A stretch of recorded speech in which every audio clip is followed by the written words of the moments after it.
होगी।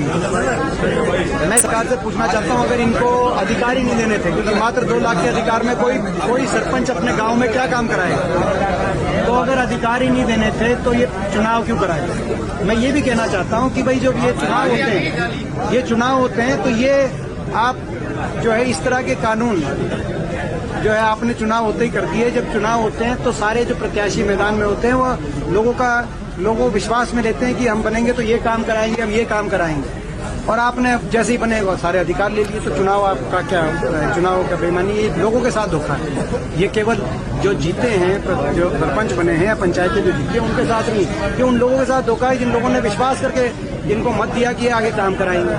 तो सरकार इसके साथ साथ इनकी बाकी भी बहुत मांगे हैं, जिन मांगों को जो इनकी बहुत सी जायज मांगे हैं, चाहे वो राजस्थान की में 29 महकमों में सरपंचों की, हम नहीं कहते 29, मगर एक शुरुआत हो एम्पावरमेंट की, चाहे वो इनके मानदेय की बढ़ाने की बात हो, चाहे वो विधायकों के दस्तखत की एक बात हो, चाहे वो रिकॉल की बात हो, ये सारे महत्वपूर्ण मुद्दे हैं। और मैं बोलता रहा हूँ कि रिकॉल केवल पंचायतों पे क्यों, रिकॉल सांसदों पे और विधायकों पे क्यों नहीं हो रहा भाजपा सरकार में।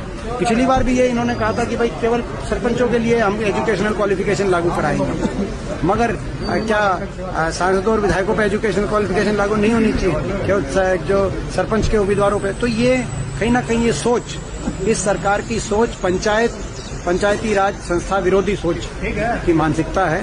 आज बताओ ये काम तो वो एक राजनीतिक विषय हो गया, वो क्या बता रहे हैं, यानी कि उनका ये मानसिकता ये प्रदर्शित करती है वो बात।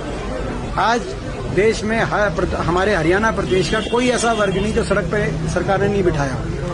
किसान से लेकर बड़े बुजुर्गों से लेकर स्कूल के बच्चों से लेकर आशा वर्कर, अपना आंगनवाड़ी के वर्करों से लेकर सफाई कर्मचारी, ग्रामीण चौकीदारों से लेकर नौजवानों से लेकर, इतने घोटाले हुए से लेकर और अपना जवानों तक अग्निपथ योजना के, और अब हमारे खिलाड़ियों से लेकर और सरपंचों तक। तो ये सरकार इस तरह की सरकार है। और आज भी कई धरने चल रहे हैं यहाँ पर जींद में ही देखो आप, सरपंचों का अलग चल रहा है, जो किसानों का गन्ना करने का भाव ही नहीं बढ़ा इन 8 साल में।